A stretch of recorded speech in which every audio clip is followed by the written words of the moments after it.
Hello,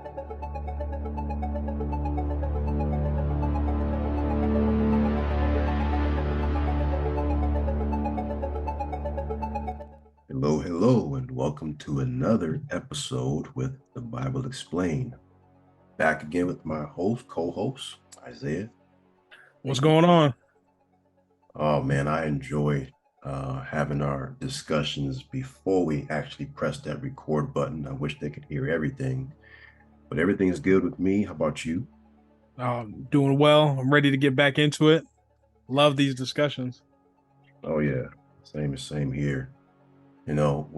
Our series here is the God of Thoth, the Egyptian god, and his influence going down the generations from Greek to Roman to every culture that is known to us, all the way down to modern society.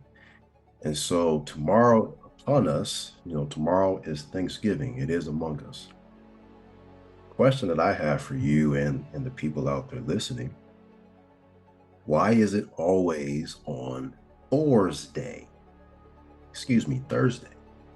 No, I mean Thors'Day. That's where we get Thursday from. Friday, we get that from Frigga, Thor's mother. The days of the week and the months of the year always refers to Roman and Greek mythology and sometimes Norse mythology. That's the first question I want to ask people. And please place your comments down below. Okay, please place your comments down below. We're loving the feedback that we're getting. It's from all walks of life, and that's exactly what we want to hear. And so this subject here is so deep when it comes to understanding who Jesus is, the terms and the titles, and even the angelic realms, right? A lot of our listeners are asking me to do subjects on all of the angelic hierarchy. And yes, I want to do it. And this is it. This is how we get into that. The book that we shared with you guys that's talking about the study on different angelic and the titles, we find that, as you see in my scripture here that I'm showing you on the screen, this word here, Lord, it is a title amongst the angelic itself. Even in this Strong's concordance that I have, it says Lord is Yahweh. And we've also discovered that Yahweh is not correct. It's just Yah. There's Yahuwah and there's Yahusha for the Son. And I can't really say the Holy Spirit name aspect in Hebrew, but it's different. And so we find that the Lord has its own title. We find that God has its own title. We find that Lord God has its own title. And then we have Jehovah, right? Yehovah. So what is correct is what we're trying to uncover. And if we have all of these different layers here, that's a distraction. Just like Revelation said, there will be a time where we're living in the great time of deception. It is so deep, and it makes sense why he would do such a thing. And when I say he, I mean the enemy, our adversary. Right. It makes so much sense why he would do such a thing. And He so, said, yeah, at one point he was considered perfect in the eyes of Yahweh or Yah. I'm sorry. See me yeah, messing it, up right there. We've been conditioned so much, but at one point he's perfect. He's been called perfect by Yah, and you have a perfect being at one time. Turning into the father of lies and deception. He's been able to perfect and use that on finite beings as ourselves. mm-hmm, exactly. So we're going to get into that. And you guys, I understand how this series can come off where it may seem like, Isaiah and I are bashing the New Testament, and we're stating that the Christ did not come to fulfill the law, or, the term Christ is, it's pertaining to Loamong, the angel, which it is. It's a hijack. And he's definitely going to hide what is truth, what is real, and give you a counterfeit, an impersonation. of what it is. Why? So that the worship can go towards them. So I believe it is up to us to find what is the correct way to worship, what is the correct terminology, who do we reference, especially during the season of Thanksgiving. And we're going to show you the history of Thanksgiving, give you a little insight as to how we've gathered, coming together with the turkey, with the stuffing, with all the trimmings. Why is it every last Thursday of the month, Thors'Day, Thursday? Why is that? And the second question, you guys tell me in the comments, what are you really thankful for? What are you thankful for? And I think that's going to be the great way to end this session here today. So let's get into it. Here we are in Psalms, the book of Psalms written by King David himself. It says, make a joyful shout to the Lord, all you lands. I almost went King James, all ye lands. I remember as a child, my brother and I, we had to memorize this and recite it before the entire congregation. So I kind of went back a little bit. But make a Not you, you ye. know, not you, but ye. Exactly. All ye lands, serve the Lord with gladness, come before his presence with singing. Know that the Lord, he is God. It is he who has made us and not we ourselves. We are his people and the sheep of his pasture. Enter into his gates with thanksgiving and into his courts with praise. Be thankful to him and bless his name. For the Lord is good, his mercy is everlasting, and his truth endures to all generations. Now, here's my take on this. This is perfect. If I wanted to say this prayer and be thankful to who the great I am is to me, I would say this. Now, he knows your heart. He knows who you're talking about. That's the most important thing, is the condition of your heart. That's what he weighs in on. If I look at this and I see the word Lord and I see the word God and I see the word Lord and God all over the place, immediately I go back to thinking, if we go to our study that we had, Lord, we go to the definitions.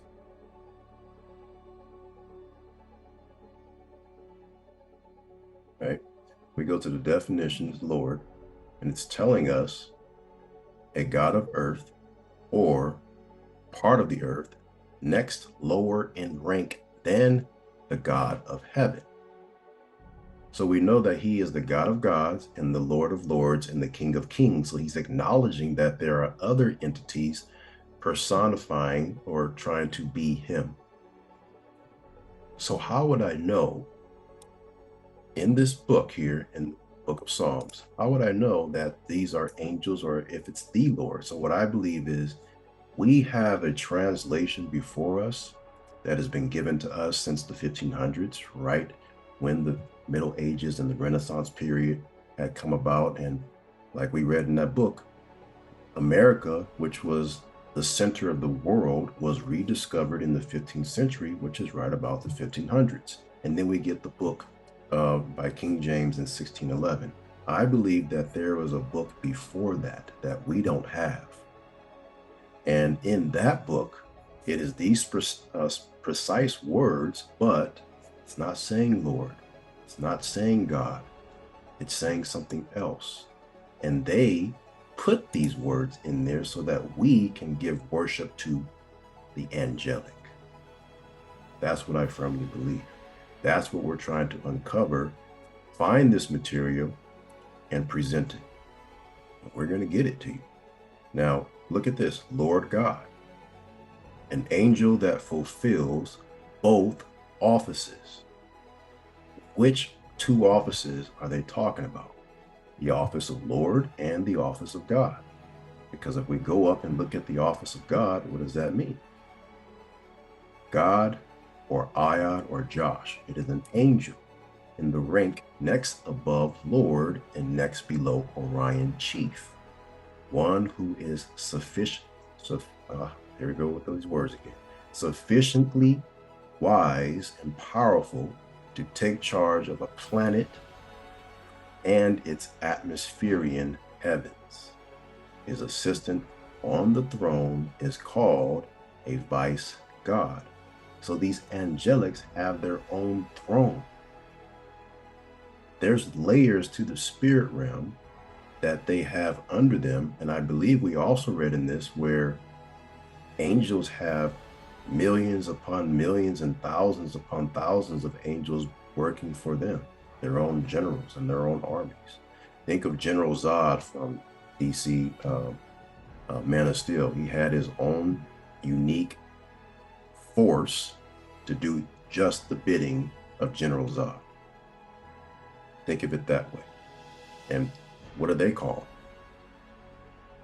Weren't they had the name El at the end of their name? Kal-El, Jor-El. All of them had the word El, and that is Semitic for the word God. So, like I said, we're going to get through all this. Now, let's touch bases on Thanksgiving, right? We're going to figure out, are we truly giving thanks? Are we truly giving thanks the correct way? All right. I want you guys to take a look at AD 711. AD 711, it says, for the year of the pre-Julian Roman calendar, c. 711 BC. Now we know the timeline is manipulated because the one who created the BC calendar was Dionysius. He's a Greek scholar, Greek and Roman scholar. And this is right around where everything is being rediscovered, 15th century, and repopulated in the 17th century. So they had 2 full centuries to just play around with history and give us a whole new story. It is right. His story. And don't put it past them, folks, that these people didn't receive fallen angelic or celestial instructions on how to do this stuff. Oh, yes. If I was someone who worshiped Hermes, aka Thoth, Jupiter, Mercury, Odin, all of that, you best believe that one of these angelic members are masquerading and showing themselves before me in a spiritual, magical way to where, oh yes, I'm going to bow down. This is something that I can actually see, versus the other side. Yes, I'm going to go ahead and do what they tell me to do and write what they want me to write. Mm-hmm. And they make me rich. Yeah. And I have control. Yeah, that's what's happening.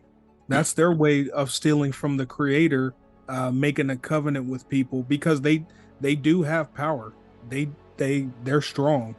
They're able to manipulate and do things. Although they can't create, they can still do things, and they strike up covenants all the time. We see it in the music industry all the time. They make covenants with people, and people get famous. They get insanely rich, have influence. How? When their music is terrible. Mm-hmm. Exactly. And like that movie, Gods of Egypt, we've seen them dealing with normal people, and they're taller, bigger, stronger. You know, that's what it was. Now today, they're not going to do that to everybody. They just need to do it to the key leaders of the world, and the leaders of the world will get the entire world to worship them, which worships those angelic and takes away worship from the true great I am. That's what's happening. So in the year 711, this is the Roman numerology for that. It was a common year starting on Thors'Day. Okay, Thursday. I said Thors'Day, so let's go take a look at Thor. Thor, Old Norse, is a prominent god in Germanic paganism. In Norse mythology, he is a hammer-wielding god associated with lightning, thunder, storms, sacred groves, and trees. This is also where we get the idea for going and gathering a Christmas tree. Okay, strength, the protection of humankind, hallowing, and fertility. Besides Old Norse, the deity occurs in Old English as Hunar, in Old Frisian as Thunar, in Old Saxon as Thunar again, and in Old High German as Donar, all ultimately stemming from the Proto-Germanic theonym, meaning thunder. All right, so you guys can check that out. You guys have an understanding of who Thor is based on Disney and the Marvel Cinematic Universe.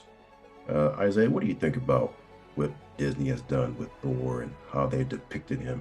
Of course, they're not depicting him as what we have read here in Wikipedia or some of the older comic books, but I'm curious, what are your thoughts on that? To be just quite honest, I mean, it started off great. They make a very likable character, but it gets all political and twisted, and we see how just the decline of, you know, what these likable or what this likable character turns out to be. I mean, I didn't even see his latest movie. It looked terrible from the trailers, but me and you went to go see Ragnarok, um, another terrible movie. And every 30 seconds, I felt like we were looking at each other like, are they serious? Are they calling this, a movie? Mm-hmm. Um, but like I said, it's his character started off strong. They they make these fallen angels something to look up to, um, Mm-hmm. to become idols. And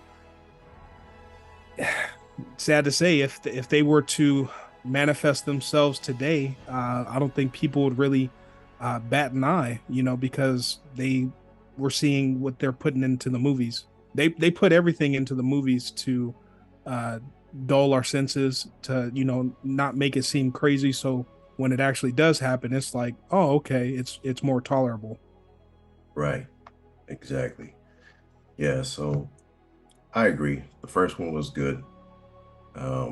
Second one, it was okay, but I would take it. I would rewatch it. The third and the fourth, no, I did see the fourth.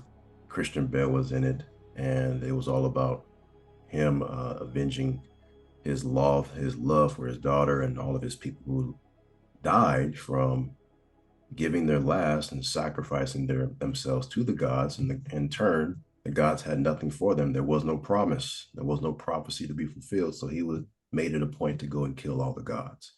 Um, he was going to kill Zeus, all of the Greek and the Olympian gods. He was going to do that. But the way that they presented it was, it was too much comedy, too much comedy that wasn't really comedy. It was forced comedy, so I didn't like it. But anyway, back to this. Thor, there's a reference to worshiping Thor on Thor's Day, which is Thursday, the one of the days of the week. So he is also the son of Odin. Now we say Son, but that also references to Malachi 4:2, the son of righteousness, the son of Odin. He is also Osiris, the son of one of the Egyptian fathers that is directly below Thoth. All of these gods within Egyptian, Greek, Roman mythology are all connected. They're just being passed down. If you see here in this paragraph, it says Thor is uh, prominently mentioned God throughout the recorded history of the Germanic peoples, from the Roman occupation of regions of Germania, the Germanic expansions of the migration period, to his high popularity during the Viking Age, when in the face of the process of the Christianization of Scandinavia. What does he have to do with Christianization? You're going to see that how these key characters, reminiscing of angelic titles, to usher in what we call Christian. And we saw in the other videos Loamong took on that title, the Christ. He hijacked it from the real thing, and he ushered in an army called the Christians. And those Christians were going out and just slaving anyone who wasn't considered a faithist. We saw that definition before in the past couple of videos. I'm not going to go back and look at that again. But that is anyone who isn't considered to be a Uzian. He separated the two types of peoples on the earth. We know it as Jews and Gentiles, Judeans and Gentiles, but he never called it that. That is what the angelic gave us. He calls it faithist and Uzians, right? Well, every time I hear the word Uzian, I'm thinking of the Matrix, where you got the Zionist movement that's under the ground, under the earth. But the Uzians are completely the opposite of a faithist. Now, what are these people having faith in, right? And that always brings to my attention the book of Hebrews, because the book of Hebrews is talking about the definition of what faith is. I think that's good to look at here. And by the way, we don't know who wrote the book of Hebrews. No one has a clear understanding of who that person is who wrote it. I believe the book of Hebrews is the gateway to understanding what we're researching here. It says, now faith is the substance of things hoped for. It is the evidence of things not seen. Okay? If you understand what that means, you will have a good understanding of why you're thankful in the first place. Now, faith is the substance of things hoped for. Whatever you're believing in, hoping for, you cannot hope for it without faith that will come in the future, that will help this thing of substance to come in the future. And so when it does come, it is the evidence of things not seen. It's like a past, present, and future type of thing here. Going back to 8711 and the tie that this has with Thursday and Thanksgiving. Let's talk about that. Here's an article here. You can find it on rvbaypublications.com. It's going to give you some history about this year. Isaiah, if you do the honors, please. Yep. Thank you. Consider the following, which is not typically taught to the people. It all began in the year 711 AD, a very important and historical year for Muslims. Ever wonder why you see so many Arab Muslims own stores called 7-Eleven, which are ran and operated by Arab Muslims?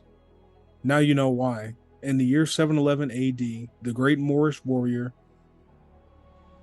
Jabal Tariq led an army of 7,000 fearless men, 6,700 native Moorish Africans, and 300 Arabs on the coast of Spain. On April 30th, Tariq and his army crossed the Strait of Hercules.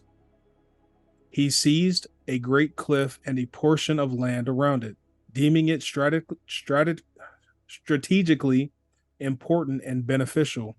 He instructed his army to construct a fortress on the site, which his men named after him out of the respect and admiration.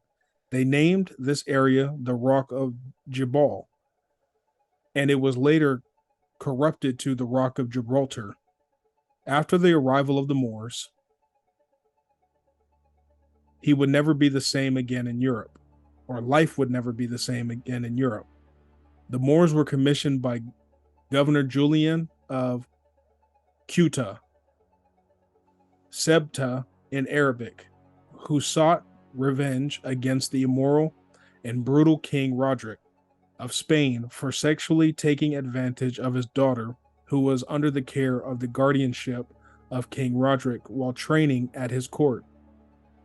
The Moors were a dignified, proud, and noble civilization known for spectacular advances in science, medicine, and architecture, which included the invention of the eyeglasses, the invention of science called orthodontics, the invention of antiseptics, alcohol and silver nitrate, and hundreds of more profound innovations. The arch the arc I'm sorry. Architecture, Arch- architectural. Gosh, sorry guys. We can read. We promise you, we can read. I swear. The architectural innovation of the Great Mosque of Cordova is still one of the major sights to see in Spain. The Moors also invented the magnetic compass and the astrobal, Yeah, that's got two, me. two medieval instruments that would later help Europeans travel the western seas and come into contact with many of the original peoples of the earth in which they would later enslave for European economic growth and prosperity. Mhm. Spain became sophisticated by beautiful and stunning Moorish architecture. Beautifully designed mosques, libraries, and schools sprang up in Moorish cities. Water fountains and public bathing restrooms facilities were made available to every citizen of Moorish cities. Education was offered to all citizens, including women who were denied education in Europe during this time. Moorish Spain became a light of Europe, the light of Europe, which was engulfed in the Dark Ages. Mm. Renaissance period, Middle Ages. Keep going. The standard of living far exceeded that of the Europeans, who were jealous and envious of the Moors' accomplishments in Spain. The Christian Spaniards fought hard to rid Europe of their benevolent Muslim conquerors. There were eventually many bloody Muslim Christian battles. A good movie showcasing these battles is El Cid, featuring Elizabeth Taylor. The powerful Moors were able to hold off the Spaniards for nearly 800 years. Excuse me. Finally, in-house fighting and interracial sexual relationships between Moorish men and white Christian Spanish women who remained covertly loyal to Christianity weakened and destabilized the Moorish Empire and led to consecutive military defeats. In the year 1491, the Moors surrendered the city of Granada, their last stronghold, on September on November 25th in 1491. The Moors signed the Act of Capitulation, or capitulation after which Spain's King Ferdinand II, you went too quick. Which Spain's King Ferdinand II and Queen Isabella took possession of the city. The Spanish Christians were thankful for the Moors giving Thanksgiving up Granada, ending Islamic rule in the country. This was a merry and festive day in the eyes of the Europeans and would henceforth be a day of thanks. The defeat of the Moors brought three options: replace their Islamic and Asiatic customs with European customs and Christianity, be expelled from Spain, face execution. After the expulsion of the Moors, Cardinal Ximenes, backed by Pope Alexander of Rome and Queen Isabella, ordered the destruction of the beautiful and stunning Moorish libraries and mosques. Many Moors were driven into West Africa and were later captured and sold into America as slaves. Some of these slaves came on the slave ship of Christopher Columbus, a Spanish Jew who was commissioned by Queen Isabella on this voyage to the New World. Many other Moors sought refuge in the country of Anatolia. These expelled Moors, or Muslim Moors, from Spain would later be called Turks, as in Turkish Moors, and the country would later be renamed as Turkey by the Europeans. Quick Mm, question, quick, Avery. mhm. So, what does that have to do with the Moors that were already in America? So as you see, and back right here where it says the defeat of Moors brought three options. Number one, replace their Islamic and Asiatic customs with European customs and Christianity. So they were bringing the New Testament over to the Asiatic customs. Now, Asia, when we say Asiatic peoples, these are the Shem and Japheth, right? And they are in the Americas, the Promised Land. That's Mm-hmm. what. So when Columbus was coming over here, he was coming over here. Now he was a Moor as well, right? He was a Spanish Moor. He wasn't what people tell you that he is. We got books on that too that describe what he looks like. But when he came over here, uh, he was simply trying to assist with the Judeans who did not want to accept this, the New Testament that was, because they understood what the famous Roman families were doing with this New Testament, right? Josephus Flavius and his son Arianus Piso, the Peso family. They are the ones who are organizing everything with Queen Isabella and orchestrating Christopher Columbus come over as a seed to do their bidding. So when it says many Moors were driven into West Africa and were later captured and sold into America, that's true. That's true. Remember, this is the New World. America was called Africa in its inception in the very beginning, right? Mm-hmm. And after the whole Pangea and all that stuff, they had to move Africa over to where it was clean and available, where it wasn't, where part of the world wasn't rent asunder. So as America is being rediscovered and repopulated, they're bringing some of them from over here, which they had every skin color over here as slaves, brought them over to do work under the Dutch East India Trading Company. That is the oldest company in the world, the first corporation to ever exist and to have such a wide range of work, of profit, and commodities on hand. So that's what that was all about. And they're coming over to the voyage to the New World. That's what they're saying. After the expulsion of the Moors, Europeans began to annually celebrate November 25th.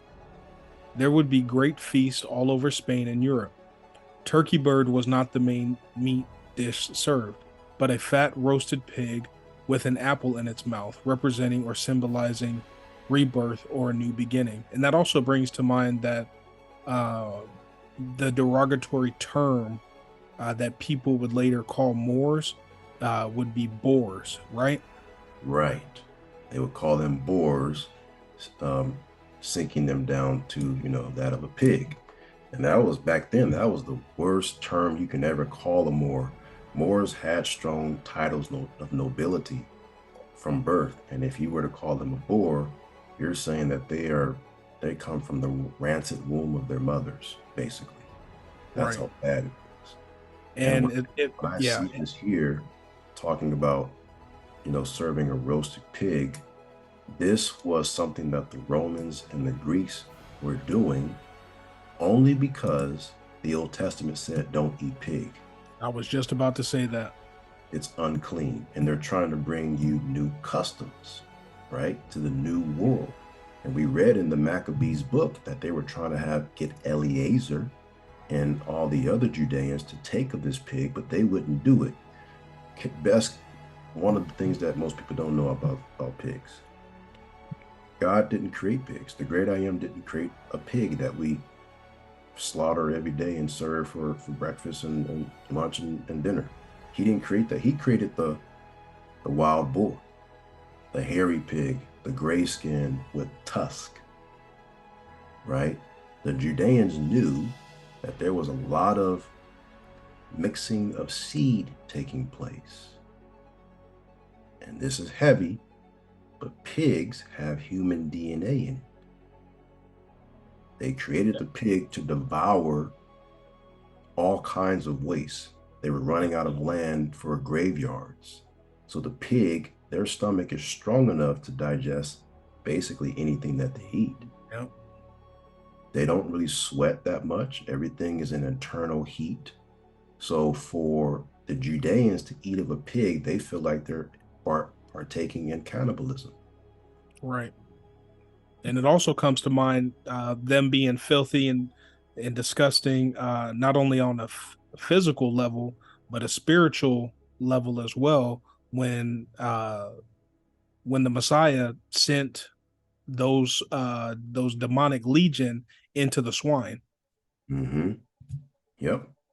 And we find out what that was all about when we get into the Ariana's Piso book about what that really was. But another thing on the pig, um, most people who consider themselves to be Christians today, they read the word Old Testament, New Testament, they are glad that they don't have to go by the 613 some laws of the Old Testament, because it would tell them right now, you basically got to be an herbivore. Most people today don't want to give that up. Seeds. I mean, it's in Genesis, right? You know, to eat seeds and fruit. Mm-hmm. I have given you every herb and every fruit and every seed from the fruit as food. And he also did that for the animals. This was before predation. Animals weren't eating that stuff. Look at gorillas, as big as they are. Look at rhinoceros, as big as it is, it doesn't eat meat. You know, protein, the way we think of gathering protein through meat consumption is very false. And we can survive on nothing but fruits and seeds. We can. But what is that great verse that we found in the New Testament? It was Peter. He had a vision of a sheet coming down from heaven, an angel holding a sheet, and it had hooves on it. It had pig, it had lamb chops, it had pork chops, it had everything. He was like, oh, no, I can't eat that. But then he got a word from the Lord and said, no longer call that which I have cleansed unclean. No longer call unclean that which I've cleansed. And so now we're eating it. The New Testament told us that. I mean, I can co-sign with some lamb. So can I. I just had some lamb today. I had to practice and I'm getting better at it. But I'm thinking about these things, you know. I'm really thinking about what do I want to do as I get older? Do I want to continue eating that and stop? What do I want to do? But who knows? But that's a thing. That's a major thing. Food is a big thing when it comes to the Western world in North America. Food is everything. Right. It really is. So just off of that, there's a lot of people that's not going to accept the ways of the old. So if you want, Right. I can finish off it, or you got it. I'll just finish this part right here, and then you can pick it back up where it says years later. Okay. Europeans ate so much on this feast day that virtually nobody could work the next day, which explains why in modern times many corporate jobs give their employees the day after Thanksgiving off. And before you read, real quick, just one more tangent. When I read that before we got into it, Black Friday came to mind, man. There has to be some type of, I don't want to be super conspiracy, man, but something's got to be up with Black Friday. It ain't Something just that's sales and electronics and stuff like that. right. I think I mentioned something about it. We were reading in another book. I think it was part two or part one, and I said something about uh, Black Friday. Oh, yes, I was talking about Mercury. How Thoth is the Egyptian god, Hermes is the Greek, and then we have the Roman equivalent, Mercury. And you look up Mercury, we get that because he is the great merchant. And so when I looked up the etymology of the word merchant, immediately I'm like, okay, he's the god of all everything that deals with. Um, we have Monex, right? MasterCard and Visa, and it leads into the mark. But people go crazy on the day after Thanksgiving when it comes to consumption.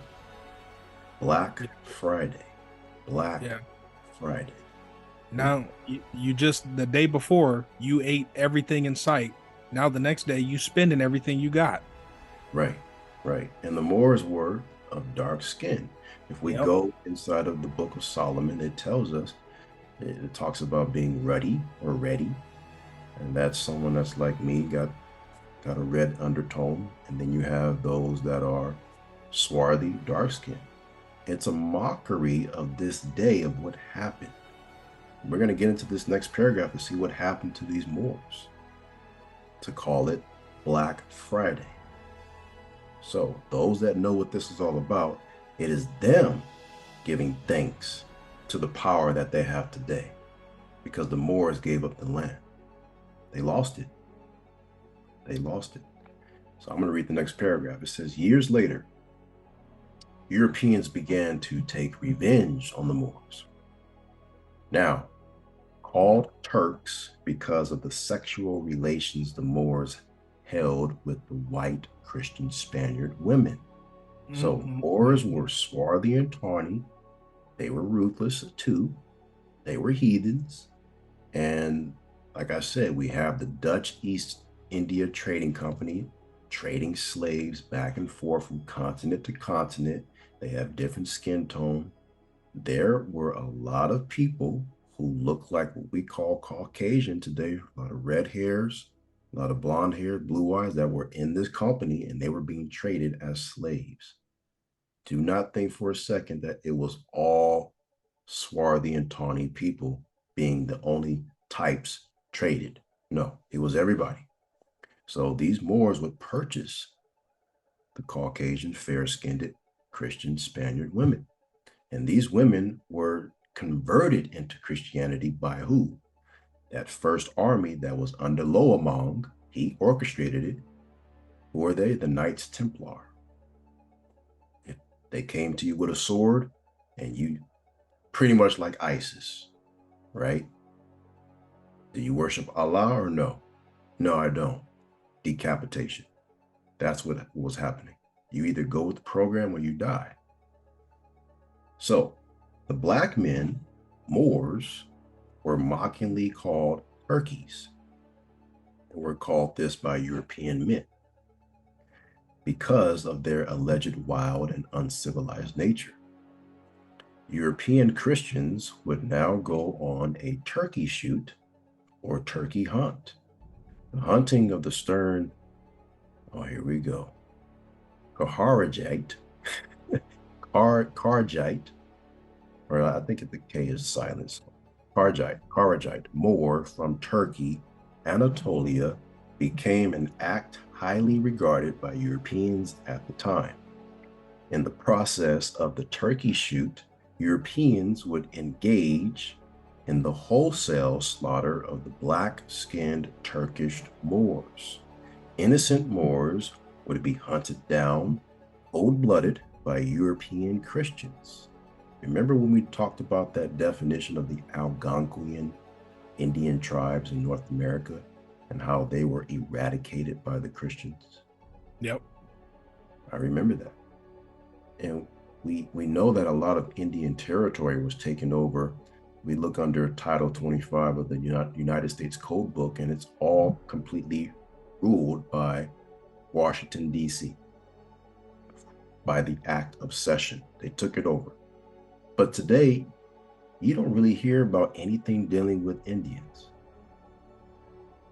Now it's all about reparations for the so-called Jews, which is you and I, right? That's all we hear about in the news. But in the Mm-hmm. last couple of years, I don't hear anything about the Indians, nor do I see them. I see them here and there when it's like election years and they're trying to get like a bill passed through. Hmm. You Yeah. know, I thought they had a whole bunch of money though. No, they don't. So they were hunted down cold-blooded by European Christians. Many others would be captured, tied by their wrists and ankles with rope, and roasted alive, just like you would roast that turkey bird in the oven for Thanksgiving dinner. The Moors that were not roasted alive were laid on the ground, and a European male would take a knife and literally carve up the Turk, which is what many people are reenacting when they carve the turkey bird on Thanksgiving.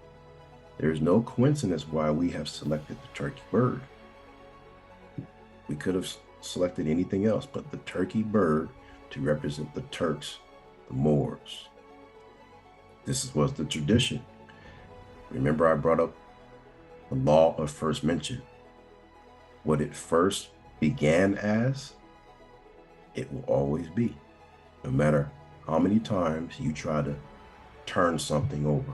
And you talked to me earlier today about the scripture that said what God meant for, what was the enemy meant for evil, God meant for good. And he was saying, good is always going to be first. That is the hierarchy, that is the order. And evil can't exist without good pre existing. Evil comes from the twisting of good, not the other way around, where good comes from the twisting of evil. No. And that was something that came to my mind as I just read this. You know, Thanksgiving, when you select that turkey bird, you can't change what it was from the very inception. You can't change it. You can choose lamb chops. This bloodied, carved up Turk, I mean, hey, this bloodied, carved up Turk, Moorish man would then have his internal organs removed and his body stuffed with certain fabric material. This is very sick. This is demonic. The sick origin of stuffing the turkey bird with bread stuffing or dressing. The Moorish women were literally carved and cut up and cut apart the way meat eaters and butchers today cut up a chicken. Many European men would say, give me a breast or I'll take a thigh. No, hey, I want a leg, just like the meat eaters do today when they are ordering fried chicken. I bet you're gonna think twice before you go to that deli I think twice when I go to Popeyes on Tuesdays. getting you an 8 piece. Lord, gosh, this is terrible. It really is. To read this and imagine it, and to have their children experience having to watch this happen to their parents. Breast, thighs, legs. Let me go back to that. They would have the children look upon this so that way they can brainwash the children into hating their own skin color.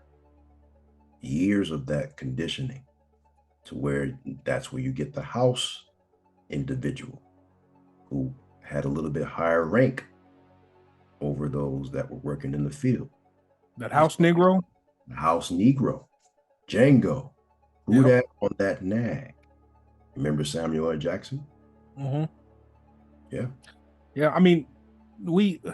I'm not saying we make light of it, but even when you say self hate, as far as skin tone and things like that, I remember going to school and black folks or black kids alike would, you know, oh, I'm not full black, or I'm not, they wouldn't, the self hate was taught years and years before, Right.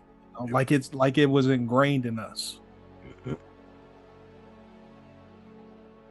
Was Very sick, sadistic.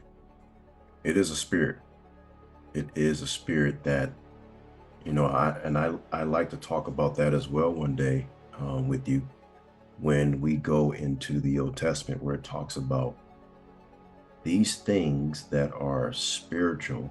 There's such a thing as sexual transmitted diseases, and there's also spiritual transmitted diseases where it gets down into the blood, the DNA, and it is carried over to the third and fourth generations. The sins of the fathers, what they've done, will carry over into the next generations. And so it would be up to that child when they grow to understand where that specific sin comes from. It's not that he was born with it. Homosexuality, I'm gonna go there for a second. It's not that you Mm. were born with it. It's the sins of the fathers that were before you. It's your job to realize what is happening, what has happened, and it's now up to you to cut that cord, to cut that generational curse so you don't pass it on to the next. But the enemy knows what that's all about. So that's why he has you adopting with the same sex partner. So you can't pass it on. It is a plan, it is agenda. Yeah. I mean, some folks wake up one morning and just, have an urge for a drink of alcohol, or you see a game on TV and I got the urge to gamble, or or pornography. Mm-hmm. Oh yeah. That stuff is very real. And that spirit is alive and well. All of those things, it is there, it's for you. It's almost like it's like you said, it's a drug, an addictive drug. And we have to be very responsible, like he said in the book of Genesis when he talked to Cain and Abel. He says, look, sin lies at your door. Don't open the door. You always have the choice not to turn the doorknob, but curiosity is always there.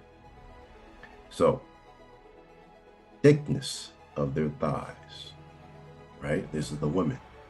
Breasts, the thighs, the legs are all female sexual related connotative body parts, as women are sized up and critiqued by the size of their breast, thickness of their thighs, and the smoothness and built of their legs.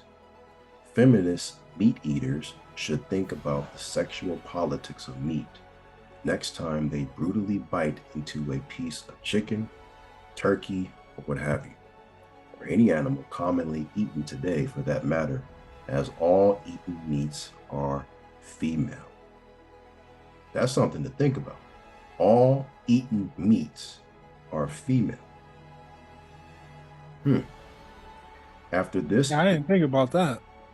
yeah, I'm actually going to have to verify that. If you guys can find that out, please put the link of where you found it in the comments so that we can all have that for our research. After this violent and brutal act, supra, European men would then engage in joyous merry making, which would culminate with a great big feast. This is what you call Thanksgiving, and eagerly celebrate every year under the false notion that you are celebrating the friendly act and feast between Native Americans, the so-called Indians, and the Pilgrims. That's a lie. And European settlers called Pilgrims. In regards to African Americans, descendants of the great Moors, they foolishly today celebrate Thanksgiving.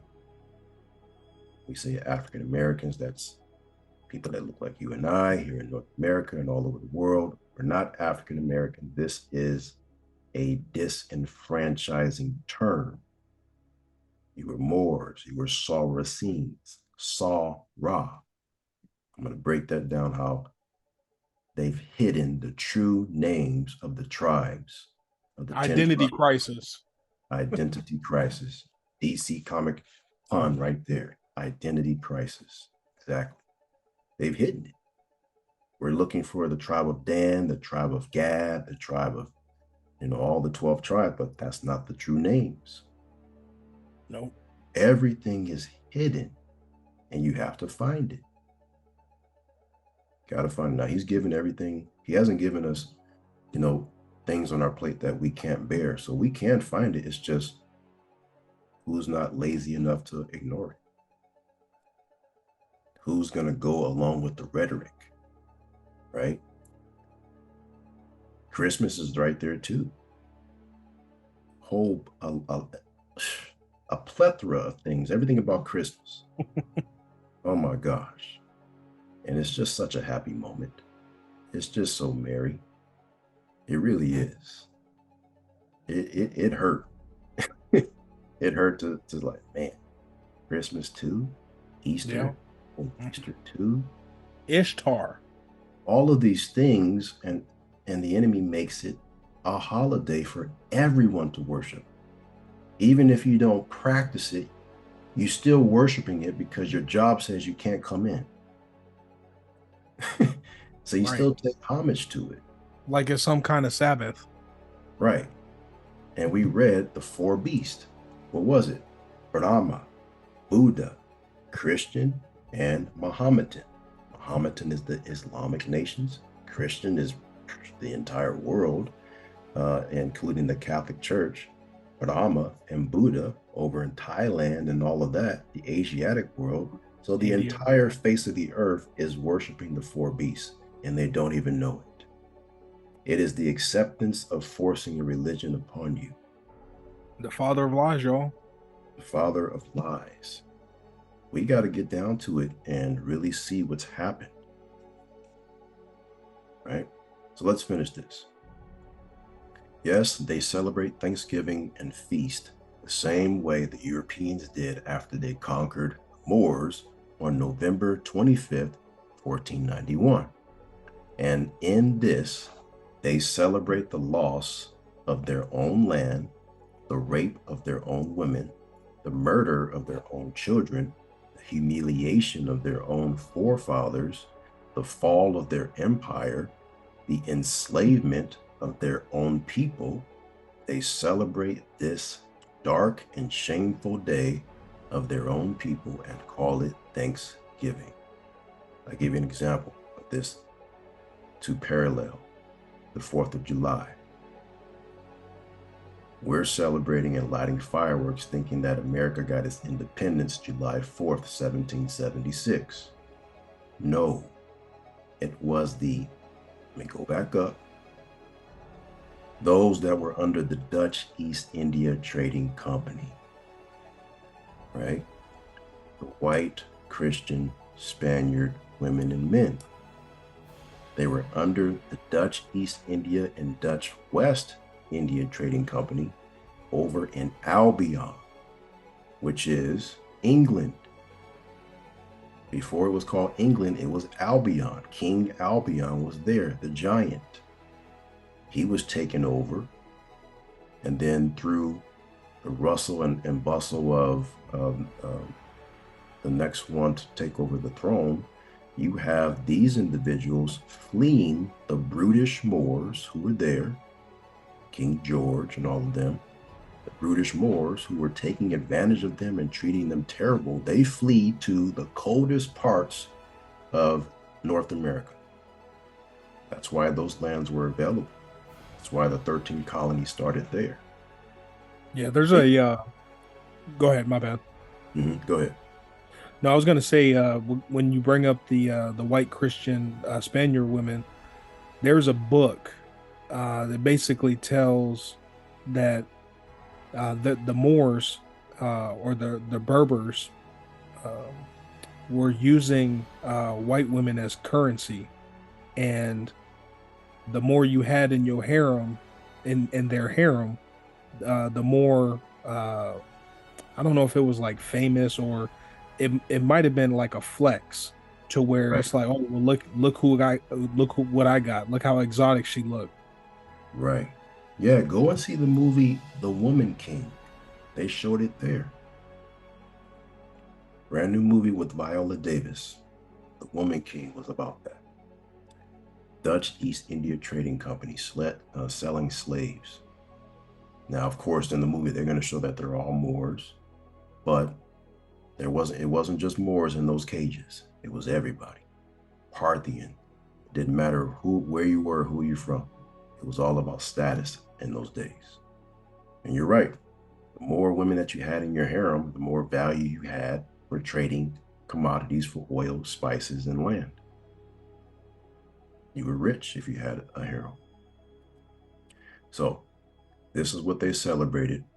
And you can find this article, like I said, in rvbaypublications.com. I'll leave the link in the description. But now that we went over that, we understand how we've got the turkey. Please don't believe the rhetoric that they've given you, general public, Wikipedia. I know there's sources down below, but this is stuff that I learned. Well, I didn't learn, but the whole pilgrim thing and Indian thing, I remember learning that when I was in school. Heck, I even had to be a pilgrim in the play. So I remember feeding this information down to us as children. I'm an 80s and 90s kid. So I remember this very well.